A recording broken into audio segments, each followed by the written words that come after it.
harus tahu kondisi makmum, karena dia sebagai pimpinan. Jadi kalau bahasanya, kalau dalam medan perang itu prajurit itu harus tahu satu-satunya. Makanya imam yang bijak itu mengenai akolot ulah panjang dari, ya. Jadi antum wah mentang-mentang hafal semua Al-Baqarah datang ke kampung, wah bapak-bapak ya budakna gelis, saya nggak pakai gelis bapak itu, pakai Al-Baqarah panjang, aduh, jangan. Kalau di situ ada sepuh, maka Rasul itu sebenarnya Rasul itu santai. Kalau beliau ini, kalau di situ ada dalam hadis jangan memberatkan, jangan mempersulit. Kemudian kalau ternyata ada anak yang nangis, kemudian ibunya ikut berjamaah, maka kita pun dan campur. Saya budak kecil ke Korea atau mama budak minum dan kan? Soalnya atau kalau di Arab itu budaknya dicokol, minum. Di kita mah kalau ibunya lagi sholat, ya sholat kayak apa? Beda di Arab dicokol ya. Di Arab lebih santai. Kalau madhab yang lain, sholat gerak 3 kali pun lebih daripada 3 kali jadi masalah. Kalau madhab Syafi'iyah gerak 3 kali jadi batal sholat.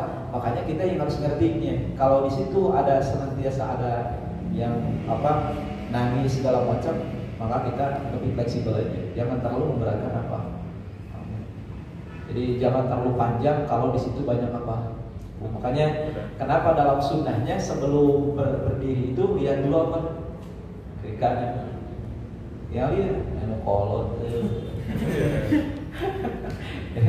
Jadi kalau ada yang tua, kecuali lo kolotnya tahan banting, ayah. Itu kalau diberi ayat panjang, santai, ayat pendek, ayat. Ini salah. Makanya imam itu sekali lagi bukan sesuatu yang mudah. Ya, karena imam sekali lagi dia penjamin. Tadi hadis yang pertama, imam adalah penjamin bagi siapa?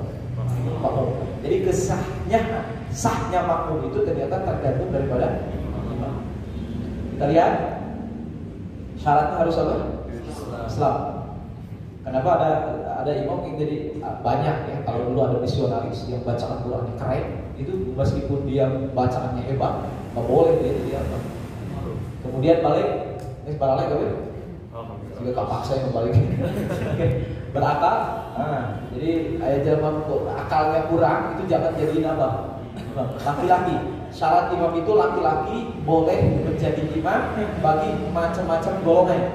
Ya, satu dalam fikih itu laki-laki boleh jadi imam untuk laki-laki, boleh jadi imam untuk perempuan, boleh jadi imam untuk khunsa. Khunsa itu setengah laki-laki setengah perempuan. Dalam bahasa fikih disebutnya khunsa. Tahu karena? Oh begitu.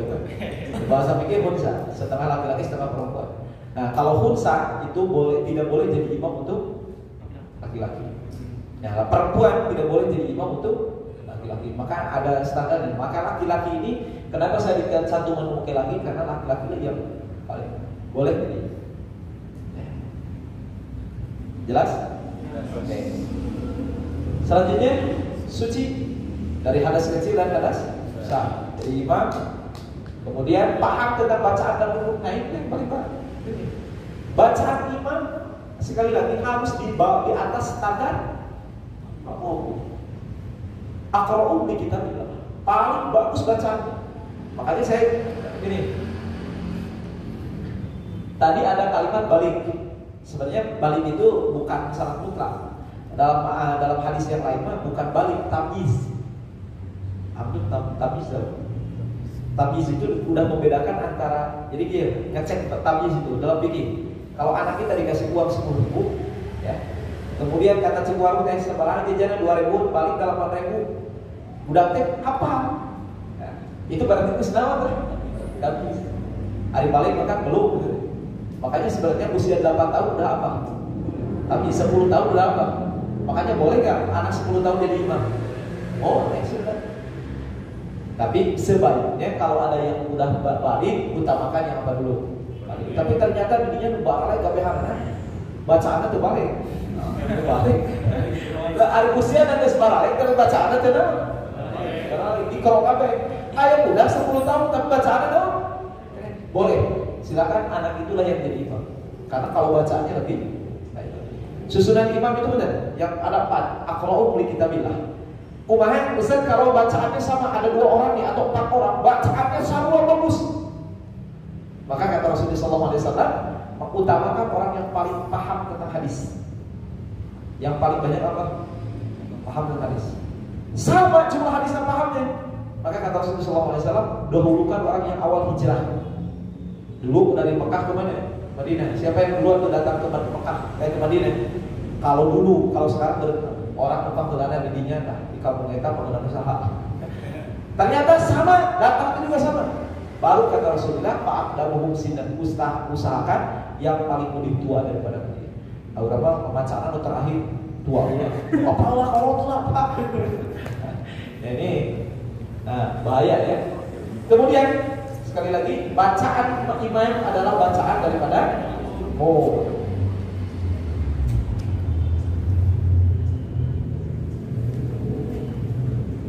Pernah dengar orang yang nangis dengar lagu?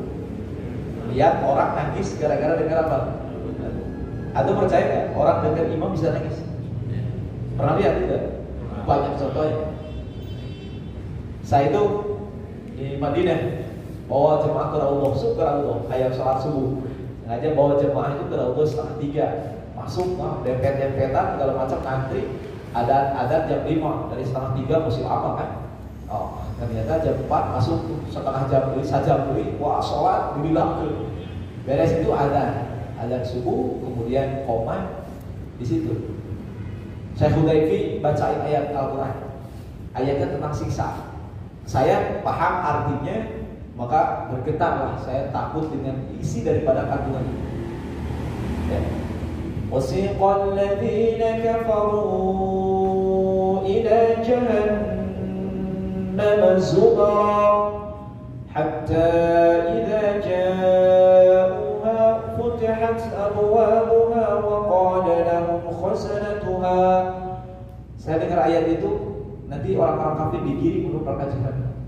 Sampai mereka di pintunya malaikat mengatakan, qila dukhulu abwaab jahannam, qila dukhulu abwaab jahannam khalidina fiha. Nangis ya, karena tahu Asyik bapak-bapak di pinggiran nangis lebih dahsyat. Cerita dari sujud ditanya apa? Nangis. Nanti itu oh baik kan. Sebenarnya cerita tapi kan nangis itu. Jadi kata dia, ketika saya berdiri tadi dari awal takbiratul ihram, ketika dia baca Fatihah, imam baca Fatihah, berdiri bulu bergetar. Dan itu begitu suasana sholat. Kalau udah keluar sudes, karena sudes itu dinanti-nanti. Sudes itu kalau jadi imam di bulan Ramadan itu rata-rata 10 hari terakhir. Kalau hari tanggal 1, 2, 3 boleh kadang-kadang gak datang. Oke, pas malam terakhir 10 hari terakhir. Dan Masjidil Haram penuh terbesar bulan Ramadan. Seperti melaksanakan ibadah haji pun kan di luaran sana itu halaman semuanya, depan hotel semuanya penuh dengan orang yang apa? Nah, sudes itu bisa begitu tuh, hipnotis orang. Lu tadi orang bayangin 1 rakaat kan salaman, lama aja. Lu nggak mau membaca ente lu tersiksa banget. Terus masalah, lu baca itu kalau lu innal ladzina kafaru, jawab makmum di dalam itu kan, salah panjang. Tapi hebatnya sudes itu panjang seakan-akan tidak terasa. Nah, sebenarnya suara itu bisa menghipnotis. Suara mik yang udah di itu mik dari. Saya nanya itu sebelah hal. Ada asli. Aduh, ya Allah. Di mana? Ubi, mesin Ubi itu mik harga 500 juta. Salman baru tuh ITB baru tuh miknya. Ya sama kurang lebih 600-700 juta. Tapi sampun di mana? Masjidil Haram ya Allah. Nah inilah Jadi imam itu bisa notice. Makanya kenapa aqra'u bi kitabillah itu begitu. Alhamdulillahi rabbil alamin. Ar-Rahmanir Rahim. Maliki yaumiddin. Panjang bacaannya dalam tarawih terasa. Kenapa? Sekali lagi suara itu. Makanya kenapa bacaan itu diutamakan. Oke, selanjutnya syarat menjadi imam harus tahu rukun sholat. Seberapa rukun sholat? Berapa? Berapa? Kalau rukun sholat berapa? 13. Seberapa? 17 boleh. Ada dua pendapat, ada yang mengatakan 13, ada yang mengatakan 17. Ada yang mengatakan 18, salah. Oh, ada 17 dihitung dengan tumaninah. Nah, ruku 1, tumaninahnya 1. Jadi 2 tuh binanya. Berdiri tidak 1. Kemudian tumaninahnya 1. Jadi yang menghitung 17 itu dengan apa? Tumaninah. Itu madhab Syafi'iyah. Tapi kalau madhab yang lain tidak dihitung tumaninahnya, maka jumlahnya seberapa? Imam harus paham banget tuh. Harus paham banget tentang rukun sholat. Tentang apa? Semua tentang sholat imam harus tahu. Yang membatalkan mana, yang boleh mana, yang tidak boleh mana. Itu seorang imam harus apa? Nah, makanya antum kalau maju jadi imam, wayangnya buka-bukalah. Sekarang banyak takbiratul dan yang pertama adalah niat, ya. Kemudian takbiratul Allahu Akbar. Nah itu rukun. Rukun yang harus diucapkan. Jadi kalau sholat itu ada i'tiqadiyah, ada rukun i'tiqadiyah, ada rukun qauliyah, ada rukun fi'liyah. Sekali lagi, ada apa? I'tiqadiyah itu urusan apa? Urusan hati. Lain cinta rukun, bro, hati. Niat. Niat, hati. Ayo qauliyah itu apa? Halo, qauliyah itu apa? Ucapan. Jadi ada rukun yang macam apa? Ucapan seperti apa? Takbiratul ihram, apa lagi? Baca Fatihah. Itu qauliyah. Ari baca subhan eta naon? Sunnah eta mah. Lain rukun eta. Jadi lamun antum kieu cici. Remeh, sah salat, sah. Heuh rek naon? Bahwa rukun bacaannya sunnah. Karena rukun dalam ruku itu bukan bacaannya tapi gerakannya, tahkirnya. Itu yang rukunnya. Jelas kan? Ada i'tiqadiyah yang pekerjaan apa? Ada qauliyah, ada fi'liyah. Yang qauliyah dulu, qauliyah tadi takbiratul ihram. Makanya takbiratul ihram itu minimal terdengar oleh sendiri. Kalau antum sholat sendiri, minimal terdengar sendiri. Ulah saya kan? Ayo bro. Harus terdengar Allahu Akbar. Minimal oleh jangan kita. Karena itu termasuk yang apalagi yang qauliyah? Fatihah. Salam. Betul. Apalagi? Apalagi? Apalagi? Perpindahan. Perpindahan itu bukan rukun. Tasyahud. Nah, tasyahud itu at-tahiyatul mubarakah, ucapan. Kemudian sholawat kepada Rasulullah. Tapi tahiyat yang terakhir lain tahiyat pertama. Tahiyat pertama itu hukumnya sunnah, bukan rukun. Nah, ini teh masalah kita kudu jelas dah. Makanya, punten, kalau antum sholat yang mulai 4 rakaat, boleh tentu pakai tahiyat pertama, boleh? Boleh. Umpama sholat duha 4 rakaat langsung, boleh nggak? Boleh. Teu kudu make naon? Tahiyat pertama, karena hukum-hukum daripada tahiyat pertama itu apa? Sunnah, bukan apa? Yang wajib itu tahiyatnya berapa? Nah ini makanya seorang imam itu perlu paham ketika begitu, ya. Karena dalam masalah sholat itu jangan menekatkan, meyakini yang wajib jadi sunnah, yang sunnah jadi apa? Wajib. Jelas? Nah itu rukun apa? Sholat. Yang membatalkan sholat antum harus paham. Mana yang batalkan sholat terbuka aurat, ya. Ada najis, kamu ke sholat pakai sarung, ternyata Allahu Akbar, aya najis di mana? Di sarung.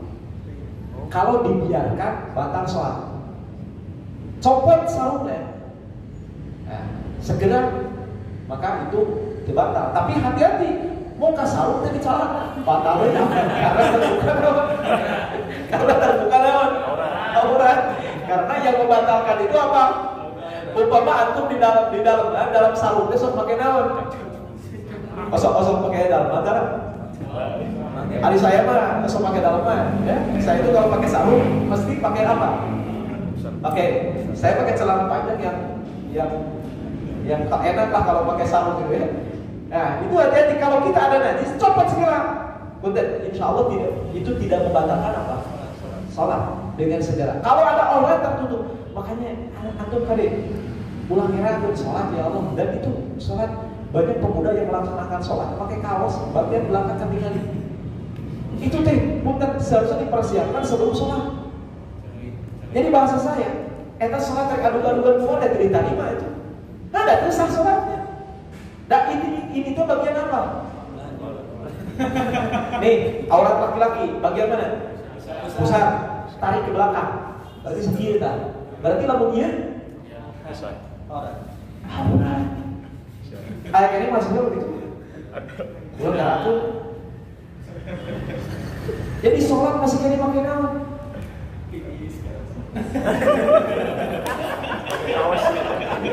Berapa? Masalahnya tahu mulus, ya Allah. Jadi sekali lagi awas, hati-hati. Mungkin di antara kalian sekali lagi jangan sholat. Kalau sholat itu niat, kudu zinatakum indatul masjid. Kalau datang ke masjid pakai pakaian yang terbaik. Pakai kaos, pakai sebetik, awak gede, aduh. Jadi gitu tulisan bapak batin ada di tukang lain sholat di khusus dengan tulisan. Kita mending tulisan itu aduh berarti gimana? Alumni baru SMA ditulis dari dibaca. Ya Allah ya Karim.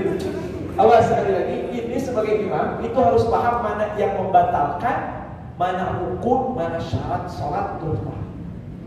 Syarat sholat pun ada 8, yang membatalkan ada sekian, harus paham. Oke, begini. Di belakang imam harus ada orang yang mampu menggantikan imam. Kenapa? Banyak kasus kejadian. Ustaz imam lagi mereka mah jago. Ternyata imam nanti batal. Saat melanjutkan. Makanya di belakang imam itu harus ada yang menggantikan. Itu Rasulullah dulu pernah digantikan oleh Abu Bakar As-Siddiq ketika beliau detik-detik terakhir. Nah, itu makanya sekali lagi di belakang imam itu bukan orang sembarangan. Makanya space sub ya di belakang imam itu harus khusus. Biasakan yang bisa menggantikan siapa? Imam. Bisi kita nggak tahu imam tiba-tiba jatuh maut. Tapi lain saya kali ya. Imam meninggal ketika apa? Ketika pada saat itu lagi sholat. Maka orang yang menggantikan santai aja, gantikan. Jangan sampai sholat dibubarkan karena imam pada saat itu ada kasus atau pingsan atau segala macam.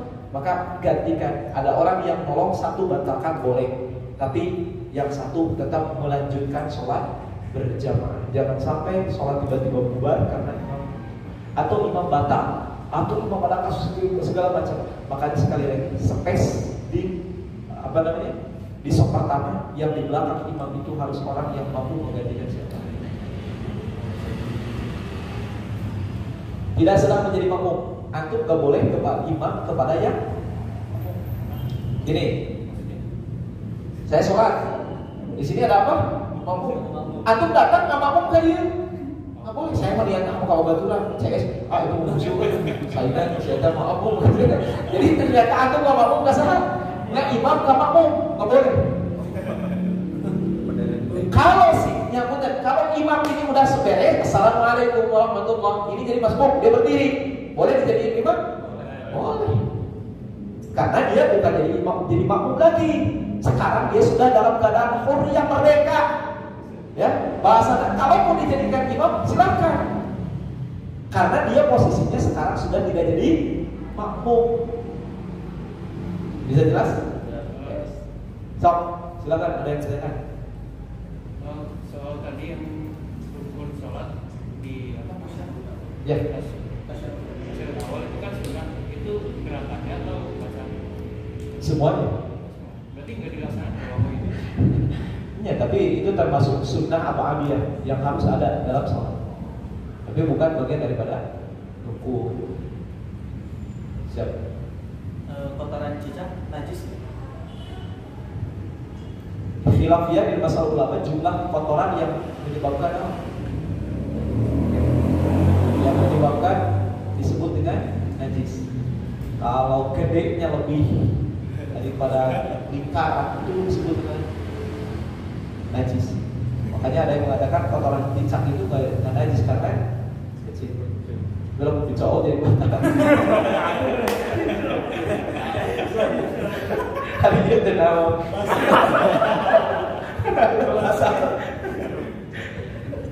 Silakan. Misalnya jadi imam nih. Ya. Terus sholatnya tuh batal. Kalau mau perginya tuh sebelum itunya gimana? Kalau mau lagi misalnya.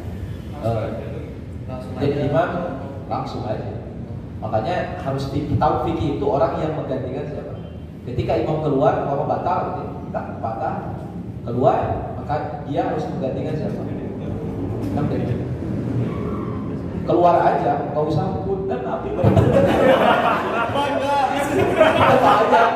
bahaya, cek jamaah dan mana jadi daun. Oke, silakan. Biasanya imam bilang luruskan dan rapatkan safnya. Nah, kalau sekarang gimana Ustaz, kan lagi corona gitu. Ya. Sawu sufufakum itu pada dasarnya hukumnya sunnah. Itu bukan untuk sholat, itu berjamaah. Jadi merapikan sholat, merapikan saf itu kesempurnaan berjamaah, bukan sahnya sholat. Jadi sholat tetap sah, cuman berjamaahnya tidak sempurna. Itu kalau lagi normal loh. Umpama ente di itu, jadi dia ke normal cahaya corona kok. Sah sholatnya? Sah, cuma tidak sempurna sholat berjamaah. Jadi jangan katakan, oh ini sholat tidak sah. Semenjak kapan sholat itu masuk ke dalam rukun yang membatalkan? Gak ada. Antum baca di dalam sesuatu yang membatalkan sholat, gak ada. Kudu ngarap itu itu, makanya ada hadisnya juga, sawu sufufakum fa inna taswiyatas sufu min tamamis, kesempurnaan sholat. Maksudnya sholat berjamaah. Apalagi kalau ada ilah, apalagi kalau ada alasan, ya. Kalau alasan itu ad-daruratu tubihul mahdhurat. Sesuatu yang membahayakan, yang normal pun bisa dilabrak. Itu aja. Ada lagi? Silakan. Kan kalau misalkan dalam sholat imam kan kadang ada imam yang lupa gitu. Gerakan apalagi kan makmum wajib mengingatkan. Ya. Nah, jadi kalau makmum sudah mengingatkan, tetapi imam tetap lupa gitu, nggak peka. Nah, sholatnya biasa bubar atau makmum menggantikan imam atau kayak gimana? Peka sih kamantan wae.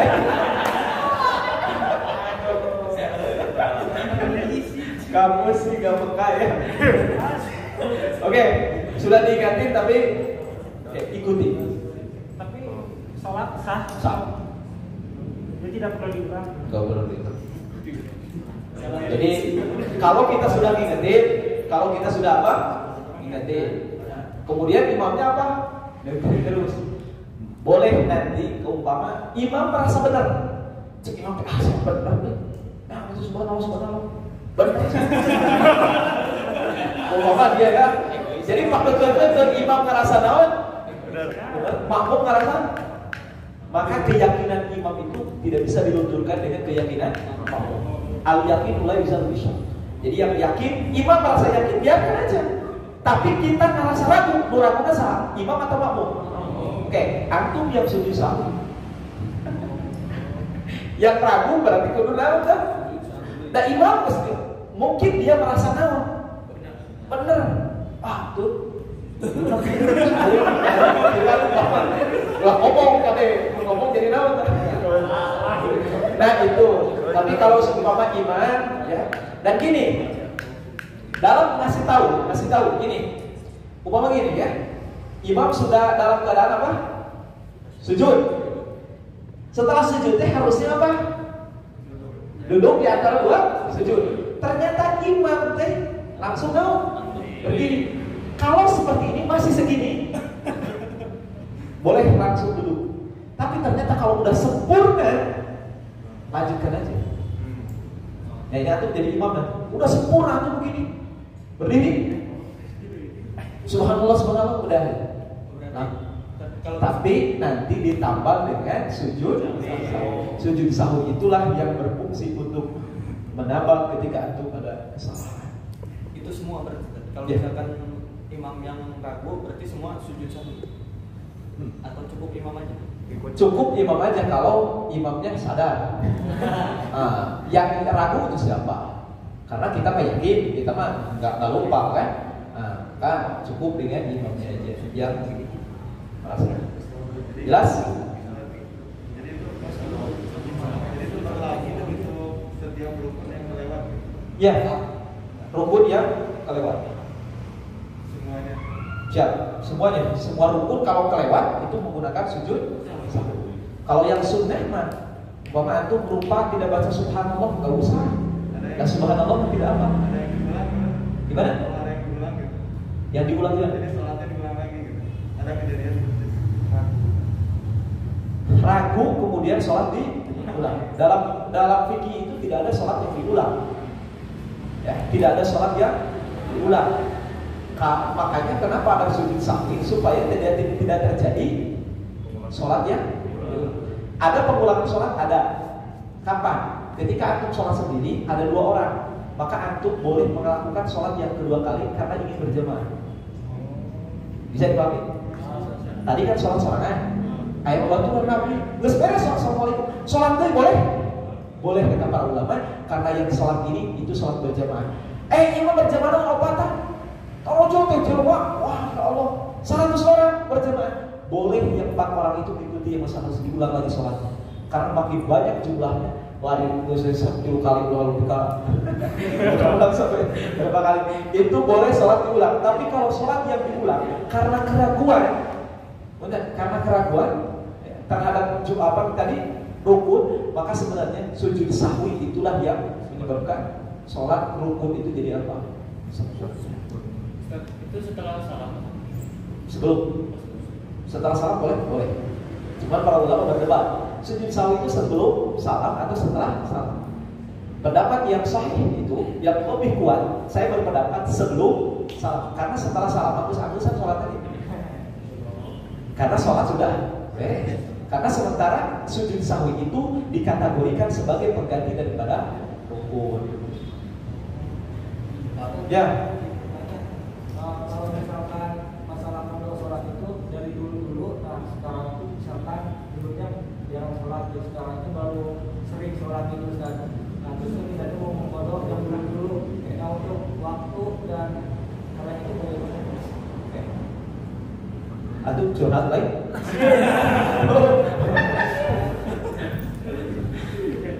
Ustaz, saya terek kodok sholat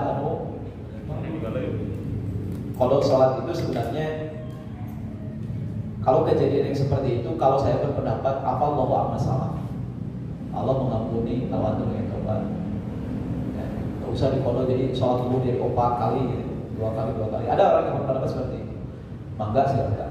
Tapi kalau sengaja kita melakukan seperti itu, karena qadha sholat itu adanya satu ya, bagi orang yang lupa itu qadha sholat. Bagi orang yang lupa, ente ngobrol dia nanti maghrib ya. Biasanya ternyata ada acara pas keluar airnya keluar lupa perasaan di sholat tidur aja. Wih, pas banget pas ada subuh. Nah itu lupa itu karena lupa. Benar. Nah boleh diqadha itu niatnya qadha anillahi ta'ala karena dilakukannya kata para ulama bukan di waktu isya tapi di waktu nawan. Yang kedua boleh qadha itu kalau dia ketiduran. Tidur itu. Lohor tak. Mudah-mudahan. Ayah masih sama ayah betul tidak asli. Betul saya tidur, saya ada 2 poin. Nah, kita sering nanti ngirit dahar dan cara ngirit dahar gitu, tak sering 2 poin. Ternyata bangun teh jam 8 pagi, berarti seberapa waktu kita lewatnya? Asar, maghrib, isya, subuh. Itu bangun jam 8 pagi. Maka orang yang seperti itu qadha salatnya. Kalau orang yang disengaja dan dia tahu itu adalah kewajiban, kemudian dia dulu pernah melakukan yang seperti ini, itu termasuk daripada maksiat, dosa. Maka para ulama mengatakan tobat aja. Afallahu amma salam, karena itu bukan sesuatu yang diruksoh. Dia meninggalnya bukan karena lupa, dia meninggalkannya bukan karena tidur, dia sadar, itu disebut dengan maksiat. Maksiat itu berdosa. Cara menghilangkan maksiat dengan apa?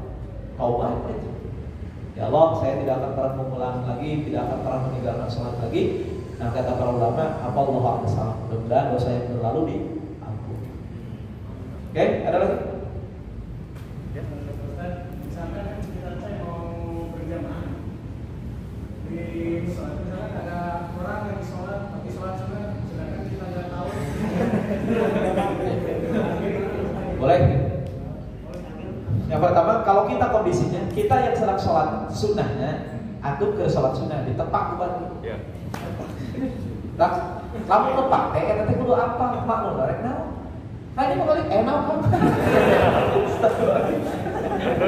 Kamu ditepak kan berarti tanda orang ini mau apa? Maka kata para ulama kasih tanda begini.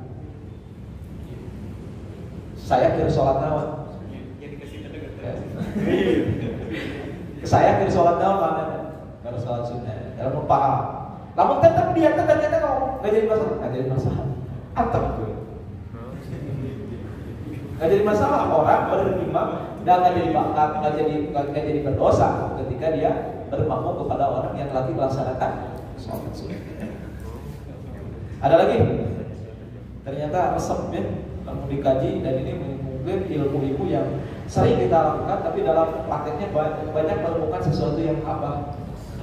Yang aneh-aneh, kasus-kasus segala macam.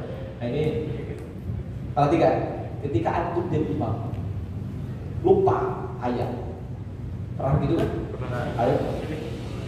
Saya pernah di Parakan Saat asli dah. Cuma kasihan saya habis dari Garut. Wah ada masuk ke masjid. Nah, imam Bismillahirrahmanirrahim. Baca bismillah. Sabbih isma rabbikal a'la.